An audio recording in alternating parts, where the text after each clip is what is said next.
करेंगे, कल वही पार्टी हमारा सहारा बनेगी। हमको सूरत में कोई बोल दे ना कि अगर कोई ऐसा हुआ हो तो बता दे मुझे। मैं सूरत की बात कर रहा हूँ, मैं देश की बात नहीं कर रहा हूँ।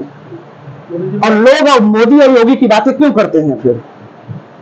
जी, जो सनातन धर्म के प्रति लोगों की आस्था है वो बनी रहे, और जो यहाँ विशुद्धियाँ, करप्शन और असामाजिकता बढ़ रही है, उसके लिए आपका आना है, मतलब यहाँ बिल्कुल। एक छोटा सा मैं उदाहरण दे रहा हूँ कि बारिश के पहले से हमारे जो है प्रियंका का पुल टूटा हुआ है। यहाँ पे कॉर्पोरेटर हैं, विधायक हैं, सबको पता है। लोगों को आवागमन में तकलीफ होती है, तो लोग अगर वोट देना होगा तो बन जाएगा, अगर वोट लेना होगा तो बन जाएगा। मगर इस असुविधाओं का उनको कभी पूछने की है कि आपको अगर कभी चलते फिरते अगर कोई तकलीफ हो तो उसका मुआवजा कौन देगा? मैं छोटा सा उदाहरण दे रहा हूँ पूरे सूरत वासियों को। तो क्या पार्टी ने उसका भुगतान पूरा किया? अभी तक नहीं बना वो। तो मैं कैसे जानूं उस चीज के लिए? सनातन के लिए सबसे बड़ा आघात यही है कि आज घर घर दुखी है, आज घर घर दुखी है। क्या कारण है? कारण यही है कि लोग अपने पास सोचते हैं कि सामने वाला हमारा भला करेगा, मगर सामने वाला निकल जाता है अन्य चीजों को लेकर के, और लोग आज ओझल पड़े हुए हैं। आज हमारे एक छोटे से एकदम छोटे से छोटे जो कारीगर, जो वक्ता है या जो भी है, आज जाते हैं कंपनी में काम करने के लिए, तो उनका हर महीने का करने के बाद क्या जो करोड़ों की प्रॉपर्टी की मालिक की जो मिले चल रही हैं, क्या उसको ये नहीं सकता कि अगर एक दिन का अगर हमारा जो है कारीगर अगर किसी कारण नहीं आया और नहीं हो सका, उसका पगार काटा जाना चाहिए? मगर नहीं, एक छोटी सी गलती से उसको कितना सताया जाता है। क्या पार्टियों ने कभी उसका एक्शन लिया? नहीं बोला। मुझे एक सवाल हम ये करना चाह रहे थे कि आगामी कुछ महीने पश्चात यहाँ पे चुनाव होने वाला, स्थानीय चुनाव। स्थानीय चुनाव क्या होता है कि यहाँ नगर पालिका, नगर महापालिका है, जिसका चुनाव होगा। आप जो स्थानीय नगर पार्षद रहे हैं, नगर सेवक रहे, उनके कार्यों पे आप क्या कहना चाहेंगे? क्या विकास इन्होंने किया है? मैं किसी के विषय में कुछ भी नहीं, क्योंकि आप अगर आ रहे हो कारण नहीं, मैं देखिए, मैं किसी का खुल के विरोध नहीं करना चाहता। मैं खुल के पार्टी का ही डायरेक्ट विरोध कर रहा हूँ कि पार्टी से मैं जवाब मानता हूँ। एक महामंडलेश्वर, एक आम जनता होने के कारण पार्टी ने किसके लिए क्या किया। आज अगर 2 माले का किसी का अगर बिल्डिंग बनाना हो तो तुरंत एसएमसी के पास फोन जाता है, आकर तोड़ दिया जाता है। और वही अगर 5 स्टार अगर हमारे जो है पार्टियों का अगर जो है मकान बना हो तो उसके लिए कोई रोक नहीं करने जाता। क्यों? ऐसा क्यों होता है? मैं पार्टी से जवाब मांग रहा हूं ना। आज मैं नहीं बोलता हूं चाहे कांग्रेस पार्टी हो की पार्टी हो, चाहे बीजेपी पार्टी हो, चाहे सपा, किसी की भी हो, जिसकी सरकार है मैं उसी से मांग रहा हूँ।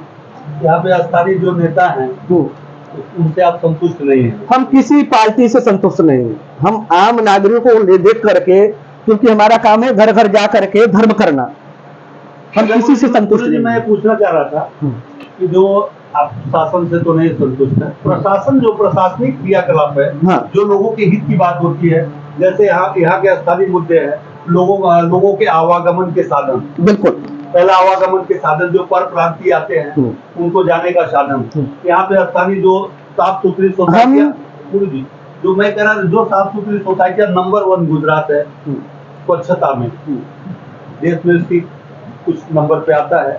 तो इसके बाद में हम कहते हैं कि यहाँ पे बहुत दारू बिक रहे हैं, विस्तारों में दारू बिक रही है।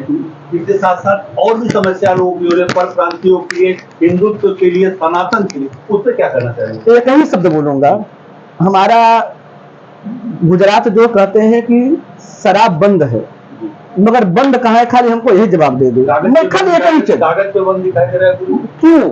हम बताए ना कि गुजरात शराब मुक्त है। क्या कारण है गुरु जी? मैं एक फेल है यहाँ पे प्रशासन। हमारे पब्लिकों को उनकी अगर सुविधाएं नहीं दी जाएंगी तो असुविधा के लिए जो है मर रहे हैं। हर इंसान सोचता है कि मैं अपने घर में सुखी एक वक्त की रोटी खाकर के जी लूं। अगर उनको उनकी व्यवस्था नहीं दी जाएगी तो आज प्रशासन हो, चाहे पार्टी हो, चाहे हर इंसान दुखी होगा। और एक शब्द मैं और कहना चाहता हूँ, आपने प्रशासन की बात बोली, अभी कुछ वर्ष पहले, कुछ क्षण पहले यहाँ की प्रशासन ऐसी है कि उनको अपना कोटा पूरा करना होता है। तो एक इंसान अगर कहीं बैग लेकर घूम रहा है तो उसको बिना वजह के उठा करके उनको ले जाएंगे चौकी में, और सुबह जो है उनका पूरा बायोडाटा तैयार करके उनको वहां से छोड़ दिया जाता है। क्यों? कभी पार्टी ने उसका निरीक्षण किया? जो हकीकत में जो एक आम जनता होने के कारण में जो अपने आंख से देखा हूं, जो गड़गड़ की कहानी है, जो रोड की कहानी है, मैं वही बता रहा हूं और सब लोग जानते हैं इस चीज को। हाँ, सब जानते हैं। तो गुरु जी, जो सनातन को लाने का आप बात कर रहे हैं, हाँ, क्या ये शासन को बदलने से ये संभव है कि आपकी जो संस्था है, हाँ, आपका जो अखाड़ा है, हाँ, उससे सभी लोग सहयोग करके सूरत को खूबसूरत बनाने के अपनी इच्छा रख रहे हैं? बिल्कुल, जिससे कि प्रशासन बदल जाए, प्रशासन के ऊपर कमांड किया जा सकता है।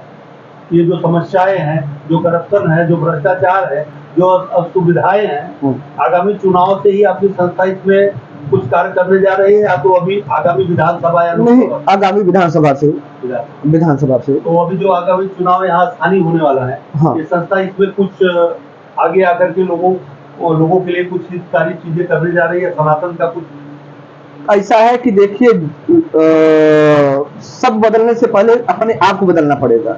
हम लोगों को नहीं बदल सकते, हम अपने आप को बदल सकते हैं, और जितना हमसे हो सकेगा मैं लोगों को बदलूंगा। तो गुरुजी, आपका विचार जब आ गया है, कुल मिला के कहना यह है गुरुजी का कि यहाँ पे जो सरकार और प्रशासन है, इनके कार्य प्रणाली से वो खुश नहीं है। जैसे कि यहाँ पे शराबबंदी तो है, लेकिन खुलेआम बिकती है, और यहाँ की प्रशासन और नेता के सह के बिना कोई भी यहाँ पे अनलीगल एक्टिविटी नहीं हो सकती है। और दूसरा चीज है कि यहाँ पे अगर अनलीगल एक्टिविटी हो रही है तो इसमें मेन जड़ को नहीं ये लोग बंद करते हैं, लेकिन एक आम गरीब जनता को अगर एक दारू की ही बात कर लेते हैं, अगर वो दारू पी के कहीं जा रहा है तो उसको पुलिस 104 में उठा के बंद कर देती है, लेकिन दारू को, अड्डों को बंद करने में वह सक्षम नहीं है। इसलिए इन्होंने ये नाराजगी जताई है यहाँ के शासन और प्रशासन और यहाँ के नेता के। हालांकि ये खुल के नहीं बोल रहे हैं, लेकिन फिलहाल हम आपको यह बता दे रहे हैं कि यहाँ के शासन और नेता से यह दुखी हैं, इसके लिए यह चुनाव लड़ना चाहते हैं। आगामी विधानसभा 2027 में गुजरात का जब होने वाला है, तो गुरुजी अब आप ये भी लगे हाथ बता दीजिए कि आप कौन सी विधानसभा से आप चुनाव लड़ना चाहते हैं। प्रभु जी, हम सबको यही कहना चाहते हैं कि हम अंतरराष्ट्रीय महामंडलेश्वर हैं, और हमको जब हम अपना न्यू खुद तैयार करना चाहते हैं, हम पार्टी से, किसी पार्टी से मोहताज नहीं कि हमको पार्टी टिकट देगी तो मैं लड़ूंगा। हमारा अखाड़ा स्वयं सक्षम है, हमारा सनातन स्वयं सक्षम है, और जिनको आगे बढ़ना होगा वो स्वयं सनातन का जो है हमारे साथ चलेंगे और सनातन को जो है स्थापित करेंगे। तो एक चीज गुरुजी ये मान के चलें कि सूरत में कुल 9 विधानसभा हैं जी। तो आपसे हम यह जानना चाहते हैं कि कौन से विधानसभा से आप लड़ना चाहते हैं? सूरत पश्चिम से, सूरत उत्तर से, या लिंबायत से, या 84 से, या सूरत निर्जल से? कहां से आप लड़ना चाहते हैं? कि ओलपाड़ से? ये मैं आपसे जानना चाहता हूं कि आप कौन से विधानसभा से आप लड़ना चाहते हैं। वह समय आने पर हम निर्धारित करेंगे, अभी नहीं। मतलब आपकी ड्यूटी है या आप अभी निर्धारित नहीं किए हैं कि कौन से विधानसभा से आप चुनाव लड़ना चाहते हैं जी, लेकिन लड़ेंगे यह श्योर है? हाँ, श्योर है। तो आप देख सकते हैं महामंडलेश्वर सतीश सुंदर नंदगिरी जी महाराज हैं, जो यह आगामी विधानसभा चुनाव या लड़ने वाले हैं, और किस विधानसभा से लड़ेंगे यह तो नहीं बताया, यह आने वाले अब 2027 में ही मालूम पड़ेगा। लेकिन यह इस चीज पे फोकस आज से ही कर दिए हैं। कल्याण शंकर दुबे की रिपोर्ट, सूरत नगरी न्यूज, सूरत, गुजरात।